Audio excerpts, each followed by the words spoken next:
In 2012, a Chinese tech startup created a news platform that used AI to curate a user's feed to their interests. Today, that same technology has been used to shape a generation and siphon information back to the Chinese government.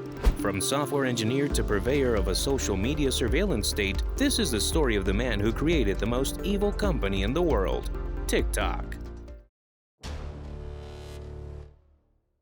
If someone has to go through another person's phone, monitor the apps they used, the things they watched, and even the text they made, red flags would immediately go up. But every day, tens of millions of users log into TikTok and let it do just that. According to Chinese law, TikTok's parent company, ByteDance, is required to turn over user information to the state. And this information stretches further than just pop-up culture preferences. From locations information to detailed user data such as other apps downloaded to their phone and the topics of text conversations, TikTok knows more about its users than some of its users know about themselves. But it goes further still. With millions of users and endless supplies of content, TikTok is able to actively harm its users by shortening their attention spans and getting them hooked to the quick shots of dopamine that a fun video can provide. The negative effect of an app designed to steal your time and attention run deeper than most expect. And while the curated feeds of content certainly are convenient, what lies below the surface of the Chinese app that took the world by storm?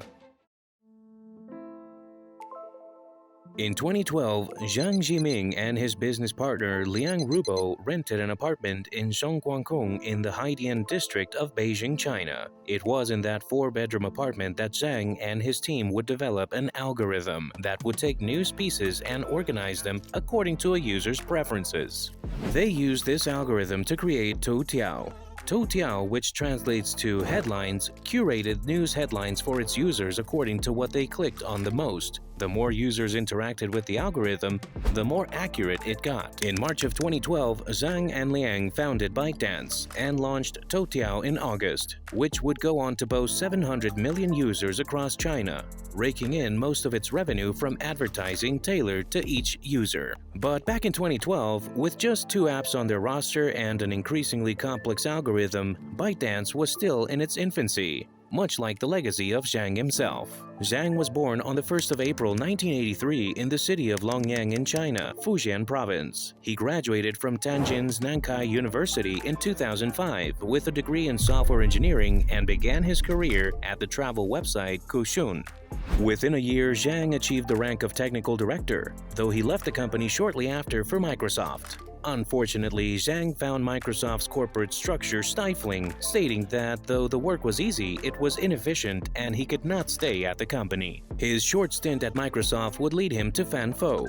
Though by 2009, Zhang was once again searching for direction. It was that year that Zhang and Liang Rubo, a longtime friend, would create 99fang.com, a real estate search engine. 3 years later, Zhang, Liang, and several 99fang employees would gather together in a 4-bedroom apartment to birth the building blocks of a global menace. With Toutiao and their meme circulation app Nihan Duanxi, ByteDance spent the years after 2012 laying the foundation of greatness. In March of 2016, the ByteDance AI Lab was established with the former assistant managing director of Microsoft Research Asia, Wei Yingma, at the helm.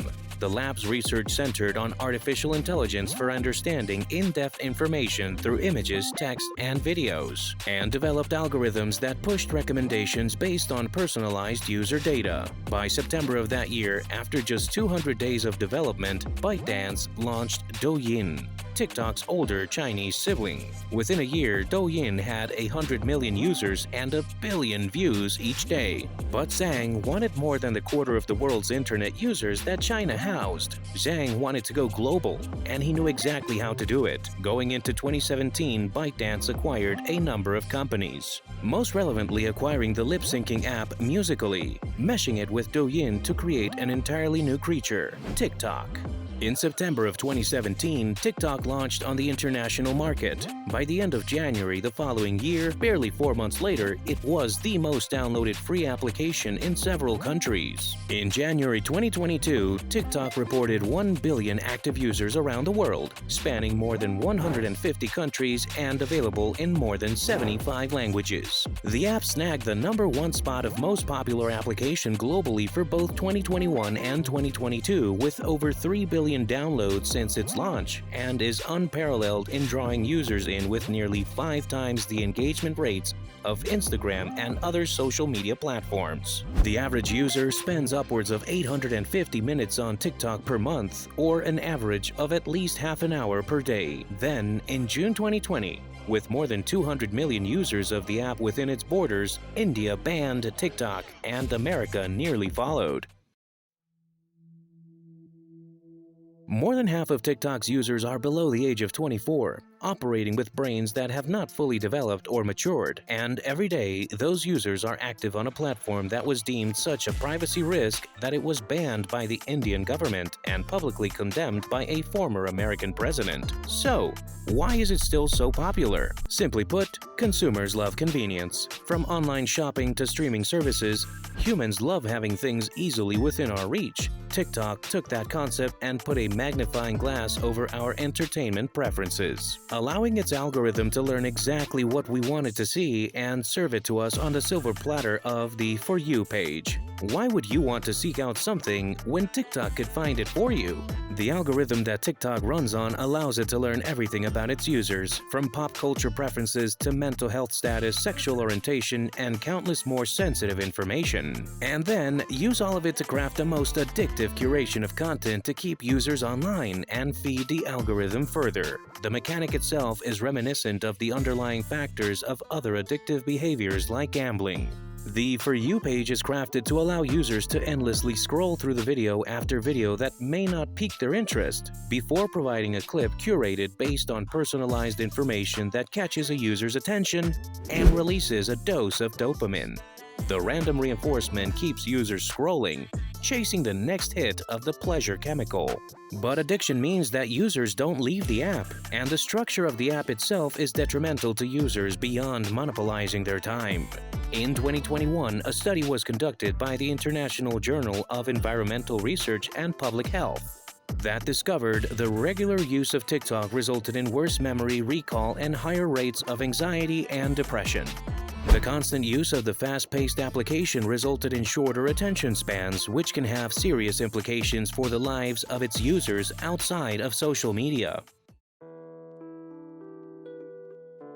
Even bigger are the implications of the widely questionable and sometimes dangerous challenges that often go viral on the app. Far outside the realm of the mannequin challenge or ice bucket challenge, things that have gone viral on TikTok span from catching a blade of an active ceiling fan in your hand to stealing or vandalizing school property for the Devil Licks challenge. TikTok challenges have resulted in more than a few cases of bodily harm, property damage, and theft, and each day new challenges continue to crop up and spread across the app's millions of users, young, impressionable users. Furthermore, the app's privacy policy is also a matter of contention, rather the lack of privacy that TikTok grants its users. The app collects a variety of information, from phone specifications, email addresses, to location information, keystroke patterns, and phone numbers, all of which seems entirely unrelated to watching short, entertaining clips. Chinese law that requires such information to be shared with the state means that ByteDance has collected the information of the globe and handed it straight to Beijing,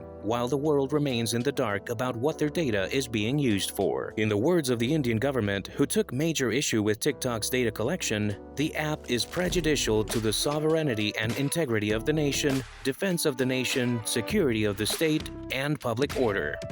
TikTok took what would have been an ordinary social media platform and turned it into China's personal data collection pool, while simultaneously influencing the international youth to participate in harmful activities and running their attention spans into the ground. With over 1 billion monthly active users unconsciously logging their data into the app every day, we can only watch in uneasy anticipation as TikTok's hold over an entire generation grows stronger, to do with as China wishes.